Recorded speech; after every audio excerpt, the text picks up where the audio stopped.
اسی لیے سرکار نے فرمایا لیسل المؤمن بالطعان، مومن طعنہ کرنے والا نہیں ہو سکتا، ولا اللعان، مومن لعنت کرنے والا بھی نہیں ہو سکتا، وہ کسی دوسرے پر لعنت نہیں کر سکتا، ولا الفاحش، مومن بدگو بھی نہیں ہو سکتا، بد زبان نہیں ہو سکتا، فحش گو نہیں ہو سکتا، ولا البذی، اور نہ ہی اس کے زبان سے گالیاں نکل سکتی ہیں۔ السلام علیکم ورحمۃ اللہ تعالی وبرکاتہ۔ نحمده ونصلي ونسلم على رسوله الكريم وآله وصحبه الكرام أجمعين ومن تبعهم بإحسان إلى يوم الدين، أما بعد، فأعوذ بالله من الشيطان الرجيم، بسم الله الرحمن الرحيم۔ الله نور السماوات والأرض، مثل نوره كمشكاة فيها مصباح، الآية۔ صدق الله مولانا العظيم وبلغنا رسوله النبي الأمين الكريم، ونحن على ذلك لمن الشاهدين والشاكرين والحمد لله رب العالمين۔ آئیے سب سے پہلے اپنے آقا مولا تاجدار مدینہ صلی اللہ تعالی علیہ وسلم کی بارگاہ بے کس پناہ میں درود شریف کا نذرانہ پیش کریں، پڑھیں بآواز بلند، اللہم صلی علی سیدنا محمد وعلی آل سیدنا محمد واصحاب سیدنا محمد وبارک وسلم علیہ۔ میں نے جس آیت کریمہ کی تلاوت کا شرف حاصل کیا، اس کی علماء کرام نے مختلف تفسیریں فرمائی۔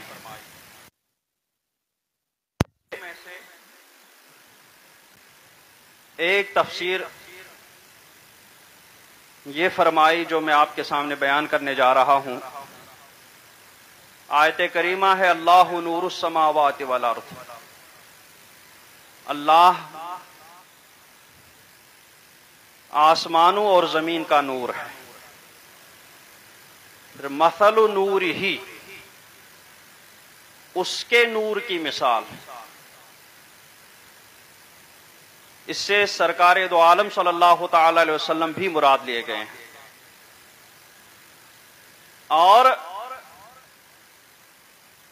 یہ بھی فرمایا گیا کہ اس سے مراد مثل نورہ، اس کے اس نور کی مثال جو اس نے مومن کے دل میں ودیعت فرمایا، کمشکات فیہا مصباح، کہ مومن کا جو سینہ ہے وہ سینہ مشکات کی طرح ہے، فیہا مصباح، اس میں ایک چراغ ہے، نور کا چراغ، روشنی کا چراغ جو چمک رہا ہے، اور وہ وہی نور ایمان ہے جو اللہ تعالیٰ نے اس کے دل میں رکھا ہے۔ اب وہ نور ایمان کس میں ہے، وہ چراغ کس میں ہے؟ المصباح فی زجاجہ، وہ دل کے زجاجے میں ہے، دل کے شیشے میں، یعنی دل شیشہ ہے، اس کے اندر ایمان کا چراغ رکھا ہوا ہے جو چمک رہا ہے، اور وہ رکھا کہاں ہے؟ مشکات یعنی سینے میں۔ تو مومن کا دل اللہ تبارک و تعالی نے اس میں نور ایمان ودیعت فرمایا ہے۔ علماء نے فرمایا کہ یہ وہ نور ایمان جو اللہ تبارک و تعالی نے فطری طور میں انسان کے اندر رکھا ہے، جس کو سرکار، بلکہ اللہ تبارک و تعالی نے فطرت اللہ التی فطر الناس، کہ اللہ تعالیٰ کی وہ فطرت جس پر اس نے اپنے بندوں کو پیدا فرمایا۔ اور سرکار دو عالم صلی اللہ تعالی وسلم نے حدیث شریف سے اس کو اور واضح فرمایا، ارشاد فرمایا کہ کل مولود یولد علی الفطرہ، علی فطرت الاسلام، کہ ہر بچہ فطرت اسلام پر پیدا ہوتا ہے۔ پھر اس کے بعد اب اس کے ماں باپ یا تو اس کو یہودی بناتے ہیں، یا نصرانی بناتے ہیں، یا مجوسی بناتے ہیں، یا پھر وہ اس وحی محمدی سے جو اللہ کی جانب سے سرکار کے پاس آتی ہے، اس وحی محمدی سے اپنے اس دل کے نور کو ملا دیتا ہے۔ تو اس نور فطرت جو فطری طور پر نور ایمان اس کے دل میں رکھا ہوا ہے، جب یہ اس وحی محمدی کے نور سے جا ملتا ہے تو یہ اور زیادہ روشن اور چمکدار ہو جاتا ہے. اور پھر ابھی تو یہ دل میں چھپا رہتا ہے، پھر اس کے بعد سرکار کے نور سے اس کو ملا کر کے اس میں اور چمک آ جاتی ہے. اور پھر سرکار جو احکام اللہ رب العزت کی جانب سے لے کر تشریف لائے، وہ احکام بھی نور سے بھرے ہوئے ہیں. وضو، نماز، روزہ، زکوٰۃ، حج. جب بندہ وضو کرتا ہے تو اس کے اس دل کے نور میں اضافہ ہو جاتا ہے. نماز پڑھتا ہے اس کے اس دل کے نور میں اضافہ ہو جاتا ہے. روزہ رکھتا ہے اس کے اس دل کے نور میں اضافہ ہو جاتا ہے. حج کرتا ہے اس کے اس دل کے نور میں اضافہ ہو جاتا ہے. اور اس کا دل اتنا نور سے بھر جاتا ہے، نور ایمان، نور وضو، نور نماز، نور روزہ، نور زکوٰۃ، نور حج، نور تمام احکام شرع، وہ سارے نور جب اس دل میں آ جاتے ہیں وہ دل اتنا چمکدار ہو جاتا ہے، اتنا چمکدار ہو جاتا ہے کہ وہ نور کی چمک صرف دل میں نہیں رہتی ہے بلکہ زبان پر بھی آ جاتی ہے، آنکھوں میں بھی وہ نور آ جاتا ہے، ہاتھوں میں وہ نور آ جاتا ہے. وہی نور ایمان، نور الہی، اس کے چہرے سے وہ نور روشن ہو جاتا ہے. اس کا چہرہ ہی، اس کی زبان، اس کا ہاتھ، اس کے قدم، یہ سب کچھ بتاتے ہیں کہ اس شخص کا دل نور سے بھرا ہوا ہے، نور سے روشن اور چمکدار ہے. اب یہ سارا نور نور الہی کے ساتھ جڑا رہتا ہے. اسی لیے ان کے چہرے کو دیکھ کر کے جب ان کا چہرہ دیکھا جاتا ہے تو رب تعالیٰ کی یاد آ جاتی ہے. جب ان کے زبان سے ان کے شیرین کلام سنتے ہیں تو اللہ تبارک و تعالیٰ کی یاد آ جاتی ہے. جب ان کی زیارت کر لیتے ہیں تو اللہ تبارک و تعالیٰ کی یاد آ جاتی ہے. یہ ہی ان بزرگوں کا. اور پھر اس کے بعد علم کا نور آ جاتا ہے، اللہ تبارک و تعالیٰ کی معرفت کا نور آ جاتا ہے. پھر اس نور میں اضافہ ہوتا رہتا ہے. اب جب ایسا شخص جب زبان سے بولتا ہے تو وہ خلاف شرع کچھ بھی نہیں بولتا ہے. کیوں؟ اس لیے کہ زبان پر وہی آ جاتا ہے جو دل میں ہوتا ہے. اب دل میں جب نور ہی نور ہے تو زبان سے بھی نورانی الفاظ ہی الفاظ نکل جاتے ہیں. دل نور سے بھرا ہوا ہے تو زبان سے جو کلام نکلتا ہے وہ کلام بھی نور بھرا کلام ہوتا ہے. اس شخص کے منہ سے کبھی کسی کی غیبت نہیں آتی، وہ شخص کبھی کسی کی بدگوئی نہیں کرتا، اس شخص کے زبان سے کبھی کسی کی چغلی نہیں ہوتی ہے، اس شخص کے زبان سے کسی کے لیے گالی نہیں نکلتی، اس شخص کے زبان سے کسی کے لیے لعن طعن نہیں ہوتا، اس شخص کی زبان سے کسی کے لیے برائی نہیں ہوتی. اس شخص کی زبان سے جو نکلتا ہے یا تو قرآن نکلتا ہے یا حدیث نکلتا ہے، ایسا نورانی کلام نکلتا ہے کہ جو اللہ تبارک و تعالیٰ کی یاد دکھاتا ہے. اسی لیے سرکار نے فرمایا لیس المؤمن بالطعان، مومن طعنہ کرنے والا نہیں ہو سکتا، ولا اللعان، مومن لعنت کرنے والا بھی نہیں ہو سکتا، وہ کسی دوسرے پر لعنت نہیں کر سکتا، ولا الفاحش، مومن بدگو بھی نہیں ہو سکتا، بد زبان نہیں ہو سکتا، فحش گو نہیں ہو سکتا، ولا البذی، اور نہ ہی اس کے زبان سے گالیاں نکل سکتی ہیں. اس لیے اگر کوئی شخص ایسا ملے یا خود آپ کے منہ سے ایسا کوئی لفظ نکلے جس میں لعنت کی بو آ رہی ہو، جس میں بد زبانی بدگوئی کی بو آ رہی ہو، تو سمجھ لینا کہ تمہارے دل میں نور ایمان کی کمی ہے، نور عرفان کی کمی ہے. کیونکہ نور ہوتا تو ایسا آپ کی زبان سے ہرگز نہیں نکلتا، بلکہ نورانی کلام آپ کی زبان سے نکل جاتا. اسی لیے جب ایسے بزرگوں کے جن کا دل سر تا پا نور ہی نور ہوتا ہے، ایسے بزرگوں کی بارگاہ میں جب بیٹھتے ہیں اور ان کا کلام سنتے ہیں تو ان کے کلام ہی سے اپنے اندر نورانیت آ جاتی ہے. کتنی دیر وہ کلام کرتے رہیں ان کے کلام سے تنگی محسوس نہیں ہوتی، آدمی بور نہیں ہوتا ہے بلکہ اور مزید چاہتا ہے. اور پھر اس کے بعد یہ نور اتنا بڑھ جاتا ہے، اتنا بڑھ جاتا ہے. ایک صحابی رضی اللہ تعالی عنہ سرکار دو عالم صلی اللہ تعالی وسلم کی بارگاہ میں حاضر ہوئے. سرکار نے فرمایا یا حارثہ کیف اصبحت، اے حارثہ، میرے صحابی، تم نے صبح کس حال میں کی؟ تو صحابی نے عرض کی اصبحت مومنا حقا، کہ محبوب میں نے صبح اس حال میں گزاری کہ میں نے اپنے آپ کو مومن، سچا پکا مومن سمجھ لیا. تو سرکار نے فرمایا انظر ما تقول، کہ حارثہ دیکھ لو کیا کہہ رہے ہو. فإن لكل قول حقیقۃ، ہر بات کی ایک سچائی ہوتی ہے، ہر بات کی ایک حقیقت ہوتی ہے. تم نے کیسے اپنے اندر یہ چیز محسوس کی؟ تو صحابی نے عرض کی یا رسول اللہ صلی اللہ تعالی علیہ وسلم عزفت نفسی یعنی دنیا، میں نے محسوس کیا کہ دنیا کی طرف میرا دل نہیں لگ رہا ہے، دنیا کی طرف میں اپنے آپ کا میلان جھکاؤ نہیں پا رہا ہوں. فاسحرت لیلی، تو میں نے شب بیداری کر لی. وازمعت نہاری، اور دن بھر روزہ رکھا. وکأنی انظر الی عرش ربی بارزا، ایسی چمک مجھے محسوس ہوئی آنکھوں کے نور میں کہ میں اپنے پروردگار کا عرش یہیں سے محسوس کر رہا ہوں، مجھے وہ دکھائی دے رہا ہے. وَكَأَنِّي أَنظُرُ إِلَىٰ أَهْلِ الْجَنَّةِ كَيْفَ يَتَزَاوَرُونَ فِيهَا، اور گویا میں دیکھ رہا ہوں اہل جنت کی طرف، جنتیوں کی طرف دیکھ رہا ہوں کہ کس طریقے سے وہ ایک دوسرے کی زیارت کرتے پھر رہے ہیں.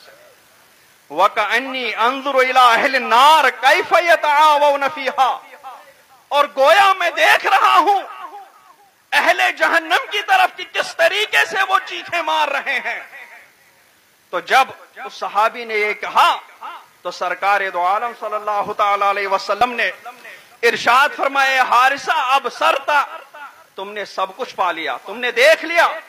فلزم، بس اس چیز کو پکڑے رہنا، اس میں کبھی کمزوری مت آنے دینا، اس کو مضبوطی سے پکڑ لینا. اور پھر فرمایا عبد نور اللہ الایمان فی قلبہ، کہ یہ حارثہ وہ بندہ ہے جس کے دل میں اللہ تبارک و تعالی نے جس کے دل کو ایمان کے نور سے منور کر دیا تھا، اسی لیے اس کو سب کچھ نظر آ رہا تھا. اور جب دل اور سب کچھ کے بدن سے نکل کر کے باہر کی چیزوں کی طرف منور کرنے لگتا ہے، اسی لیے جب وہ بندے مومن پھر جب قبر میں پہنچ جاتا ہے تو قبر میں اس کو اندھیرا نہیں ملتا، بلکہ اس کا خود کا وہ نور ایمان، نور نماز، نور روزہ، وہ سارا نور اس کی قبر کو روشن اور چمکدار کر دیتا ہے. اس کو وہاں کوئی تاریکی نظر نہیں آتے، وہاں کوئی اندھیرا نظر نہیں آتا ہے. ایمان کا نور اس کی قبر کو چمکا رہا ہوتا ہے، قبر کا نور اس کی قبر کو چمکا رہا ہوتا ہے، نماز کا نور اس کی قبر کو چمکا رہا ہوتا ہے. اور اس کے بعد پھر جب قبر سے زندہ کر کے میدان حشر کی طرف اٹھایا جائے گا تو وہاں پر بھی اس کا نور اتنا چمکدار ہوگا، کیونکہ اللہ تبارک و تعالیٰ اس کے نور میں اضافہ فرماتا رہے گا، اس کے نور میں زیادتی فرمائے گا. اور وہ نور بندے مومن کا وہ نور جو اس کے اندر ہے وہ اتنا چمکدار، اتنا روشن، اتنا تیز ہوگا کہ جب وَإِن مِّنكُمْ إِلَّا وَارِدُهَا، کہ فرمان اللہ قرآن پاک میں آیا ہے کہ تم میں سے ہر کوئی جہنم میں داخل ہوگا یا جہنم کے اوپر سے گزر جائے گا. اب جہنم میں بعض لوگوں نے فرمایا واردون کا معنی جہنم میں داخل ہوگا، پھر اللہ تبارک و تعالی وہاں سے نکالے گا مومن کو اور کافروں کو وہیں چھوڑ دے گا. اور بعض مفسرین نے فرمایا نہیں، وہ جہنم کے اوپر سے گزریں گے تو کافر گھس جائیں گے، جہنم میں گر جائیں گے، اور مومن وہاں سے گزر جائیں گے. بہرحال دونوں تفسیروں کی صورت میں اس مومن کا نور اتنا چمکدار، اتنا تیز ہوا ہوگا کہ اگر پہلی تفسیر کے مطابق جہنم میں داخل ہوگا تو جہنم کی آگ جو اتنی تیز اور اتنی بھڑکی ہوئی ہوگی، مومن کے نور کے سامنے وہ جہنم کی آگ بھی ٹھنڈی اور سلامتی ہوگی۔ کانت لہو بردن و سلامن کما کانت علی ابراہیم، جس طریقے سے حضرت ابراہیم پر وہ ٹھنڈی اور سلامتی ہو گئی تھی، اسی طریقے سے وہ اس بندے مومن کے لیے بھی ٹھنڈی اور سلامتی ہو جائے۔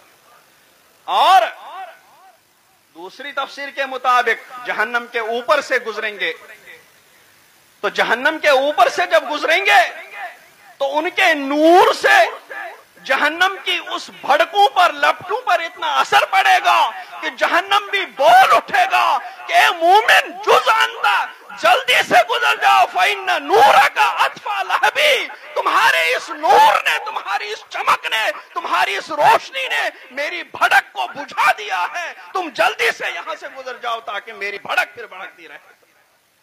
اتنا تیز ہوگا۔ اور پھر لیکن اتنا نور ابھی کافی نہیں ہوگا جنت میں جانے کے لیے۔ یہاں سورج جب آب و تاب کے ساتھ چمک رہا ہو تو اس وقت ہماری آنکھ اسے نہیں دیکھ سکتی۔ کیوں؟ اس لیے کہ اس کی روشنی کے مقابلے میں ہماری آنکھوں میں روشنی کم۔ لیکن اگر ہمیں اس سے زیادہ روشنی مل جائے تو ہم اس کو بہت آسانی سے دیکھ سکتے ہیں۔ تو جب جنت میں جائیں گے تو اس وقت تو بہت زیادہ نور کی ضرورت پڑے گی، اس لیے ہمارے نور میں اضافہ ہوتا رہے گا۔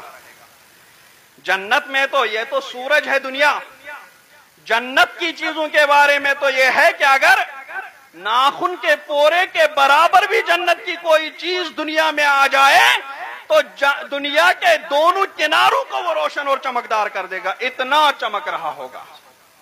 اور جنت کی حور اگر دنیا میں قدم رکھے گی تو زمین و آسمان اس کی چمک سے، اس کے نور سے چمک جائیں گے سب، جو سورج سے کہیں زیادہ چمکدار ہوگا۔ تو جب سورج کو نہیں دیکھ سکتے تو جنت کی چیزوں کو بھی ہم نہیں دیکھ سکتے اپنے اتنے نور کے ساتھ، اسی لیے ہمارے نور میں اضافہ ہوتا رہے گا۔ اور جب جنت میں پہنچ جائیں گے تو ہمارا نور بہت زیادہ اللہ تبارک و تعالی نے اس میں اضافہ فرمایا ہوگا، اور جنت میں بھی اضافہ ہوتا رہے گا۔ سورج کے نور کے بارے میں علماء کرام نے فرمایا کہ نور الشمس جزء من 70 جزءا من نور الکرسی، کہ سورج کا نور وہ کرسی کے نور کے اگر 70 جز کر دیے جائیں، ان 70 جز میں سے ایک جز سورج کا نور ہے، تو کرسی کتنا نور والی ہوگی۔ اور کرسی کے نور کے بارے میں کہ اس کا نور وہ عرش کے 70 جز نوروں میں سے ایک جز ہے، اور پھر عرش کا نور رب تعالیٰ کے سامنے تو بیان کرنا بھی نہیں ہے۔ تو اتنا عرش چمک رہا ہوگا، اتنا کرسی چمک رہی ہوگی، تو جنت میں مومن کے اس نور میں اضافہ ہوتا رہے گا، ان آنکھوں میں اضافہ ہوتا رہے گا، یہاں تک کہ جب وہ اضافہ انتہا کو پہنچے گا تب ایک دن اللہ رب العزت جلوہ فرمائے گا۔ جلوہ فرمائے گا تو اللہ سورج کا نور، پھر کرسی کا نور کتنا، پھر عرش کا نور، تو اللہ نور السماوات والا، وہ تو نور ہی نور۔ تو جب اللہ تعالی جلوہ فرمائے گا تو اس وقت ہماری آنکھوں میں اتنا نور آ چکا ہوگا کہ ہم اپنی انہی آنکھوں سے، بندے مومن اپنی انہی آنکھوں سے اللہ رب العزت کا دیدار اس طریقے سے کرے گا جس طریقے سے 14ویں رات کے چاند کو بغیر نظر ادھر ادھر ٹھہرائے کر لیتا ہے۔ اتنا ہماری آنکھوں کو اللہ رب العزت منور فرمائے گا، لیکن کب؟ جب ہم اس نور کی قدر کریں گے اور احکام شرع پر عمل کر کے اپنے اس نور میں اضافہ کرتے رہیں گے تو اللہ تبارک و تعالی ہمارے اس نور میں اضافہ فرماتا رہے گا۔ لیکن اگر ہم نے غیبت کر کے، ہم نے بدگوئی کر کے اپنے اس دل کو سیاہ کیا، اس نور ہی کو بجھا دیا، تو پھر ہمارا جو حشر ہوگا وہ بیان سے باہر ہے۔ اللہ رب العزت ہمیں احکام شرع پر عمل کرنے کی توفیق عطا فرمائے، اور بس ہو